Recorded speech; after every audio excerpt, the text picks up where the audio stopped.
اب ذرا یہ سنوائیے گا پہلی چیز کہ یہ پہلے D G I S P R کا سنوا دیں کہ اس کے اندر جو نظام کے ساتھ جو چیزیں تھیں وہ نظام کو جوڑا گیا کس چیز سے؟ گڈ گورننس سے.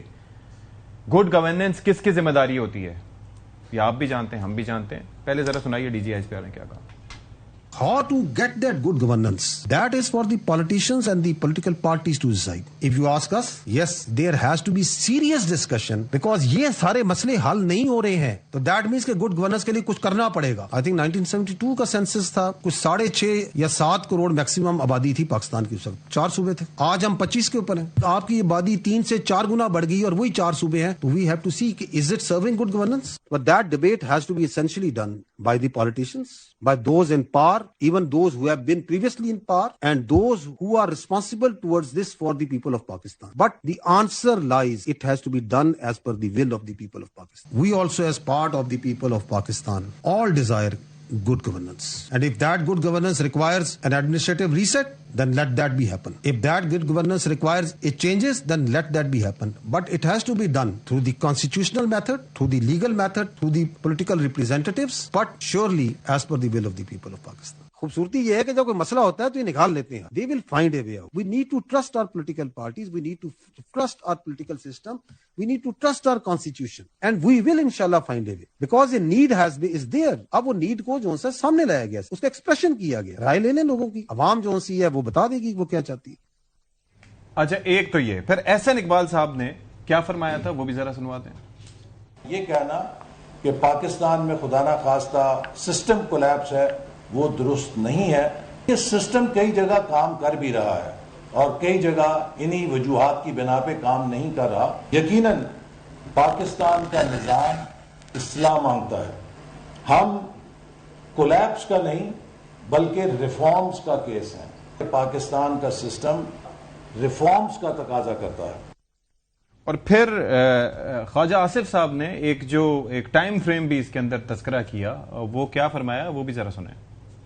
یہ ممکنات میں یہ چیزیں ہائیبرڈ سسٹم کے ذریعے آئیں گی. یہ ہائیبرڈ سسٹم کی سکسیس، دا گریٹسٹ سکسیس جو ہوگی یہ ہوگی کہ اس ملک میں ایک روبسٹ سسٹم لوکل گورنمنٹ کا ہو. صوبے جو ہیں زیادہ ہوں، 15 ہوں، 12 ہوں، 20 ہوں، جتنے بھی ہوں، یہ ایکسرسائز امیڈیٹلی شروع ہو جانی چاہیے. اور یہ 4-5 مہینے کے اندر یہ ایکسرسائز جو ہے نا یہ ختم ہو جانی چاہیے. پھر یہ ایک نیا نظام آئے گا جس کے اندر لوکل گورنمنٹ بھی اپنا ایک ویٹ رکھے گی، پروونشل گورنمنٹ وہ بھی اپنا ویٹ رکھیں گے اور ایڈمنسٹریٹولی. اچھا حسن، اس میں 2 چیزیں، ایک تو یہ ہے کہ گڈ گورننس اور گورننس کی بات ہو رہی ہے، دوسرا یہ ہے کہ ریسیٹ کی، اور تیسری چیز یہ ہے کہ اس کے نتیجے میں مختلف یونٹس کی اور یونٹس بنانے کا بھی تذکرہ اس لیے ہے کہ تاکہ عوام کو ان کی دہلیز تک وہ تمام چیزیں میسر آ سکیں جو نہیں آ رہی. یعنی کہ 3 چیزوں کا تذکرہ ہے. اور خواجہ آصف صاحب نے اپنی جو گفتگو ہے اس کے اندر ایک ٹائم فریم بھی دیا ہے. اس میں یہ بات سیکنڈ کرتی ہے خاور گمن صاحب کی وہ بات کہ جس میں وہ کہہ رہے تھے کہ دا بال ہیز بین رولڈ، یعنی کہ ایک سلسلہ شروع ہو چکا ہے. اب ظاہر ہے اس میں بیانات آئیں گے، چیزیں کور ہوں گی، لیکن مدعا وہی رہے گا کہ چیزیں ابھی محسن نقوی صاحب کے بیان کے بعد شروع ہوا ہے. بھائی نئے ایڈمنسٹریٹو یونٹس کی یا نئے صوبوں کی بات تو پچھلے 12-15 سال سے ہو رہی ہے اور مسلسل ہو رہی ہے. یعنی جو پچھلی 27ویں آئینی ترمیم کے دوران بھی یہ موقف تھا ایم کیو ایم کا. یہ بھی ایم کیو ایم نے یہ بات کی تھی 27ویں آئینی ترمیم کے موقع کے اوپر، جب ان کے ساتھ ان کو ریٹن گارنٹی دی گئی تھی کہ چلیں ہم لوکل باڈیز کو جو ہے وہ کانسٹیٹیوشنل پروٹیکشن دیں گے. یہ بات تو ہوئی تھی نا، اس بات پر ان کو منایا گیا تھا، ان کے آپس میں مذاکرات ہوئے تھے. تو یہ محسن نقوی کا برین چائلڈ تھوڑی ہے، یہ تو ایک ڈیمانڈ ہے پاکستان کے مختلف کونوں میں سے. یعنی بہاولپور والے تو بہاولپور صوبے کی ڈیمانڈ کرتے ہیں نا جی، ایک عرصے سے کرتے چلے آ رہے ہیں. آپ مجھے یہ بتا دیں کہ جب ذوالفقار علی بھٹو نے پوری سائڈ پر لینڈ سلائڈ وکٹری لیتے آئے تھے نا، تو بہاولپور میں آ کر پیپلز پارٹی کو شکست ہو گئی تھی، کیونکہ وہاں پر بہاولپور کا الگ صوبہ یا ایک ریاست بنانے کے حوالے سے بات چل رہی تھی اس زمانے میں. یہ کنفرم کریں گے چودھری غلام حسین صاحب. تو یہ ڈیمانڈ تو ایک عرصے سے موجود ہے. تو بات یہ ہے کہ اب محسن نقوی صاحب نے جو حالات کی بہتری کی طرف نشاندہی کی کہ وہ چیز کہ ہماری گورننس کو امپروو کرنے کے لیے یہ طریقہ کار ہمیں اب اڈاپٹ کرنا چاہیے. ڈی جی آئی پر نے یہ نہیں کہا کہ نئے صوبے بنائیں، انہوں نے کہا کہ گورننس کا ماڈل امپروو کریں.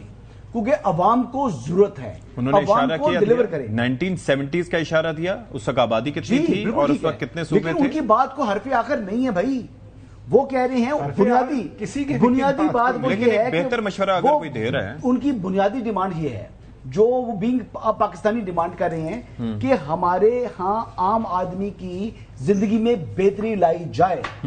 وہ کس طریقے سے لائی جائے یہ پولیٹیشین سے ڈیسائیڈ کرنا ہے آئین اور قانون کے مطابق، اور وہ سسٹم کو درست کر اور کے ہو سکتا ہے۔ وہ ٹرسٹ کریں کہ یہ پولیٹیشینز کو ضرورت ہے۔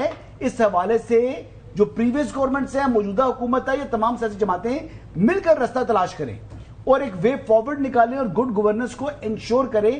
دیکھیں کون سی پولیٹیکل پارٹی ہے اس وقت جو ہے وہ کہتی ہے کہ ہم عوام کی بہتری نہیں چاہتے، ایک پارٹی بتا دیں جو یہ کہے کہ جی ہم گڈ گورننس کے لیے ایک اچھا میکنزم یا ایک سسٹم جو ہے وہ اس کے لیے نئے ایڈمنسٹریٹو یونٹس ضروری ہیں یا نہیں؟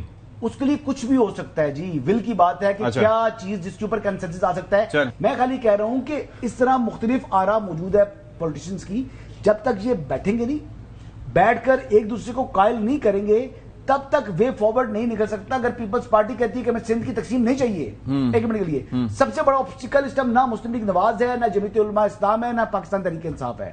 ایشو صرف اس وقت پاکستان پیپلز پارٹی ہے اور وہاں کی قوم پرست جماعتیں ہیں سندھ کی، وہ کہتے ہیں جی کہ سندھ کی تقسیم نہیں چاہیے، ایم کو ایم کہتی ہے کہ ہمیں چاہیے۔ وہ تو 140 کے تحت کہتے ہیں نا کہ وفاق کے حوالے اس حوالے سے کنسنسس ڈیولپ کرنا ہوگا۔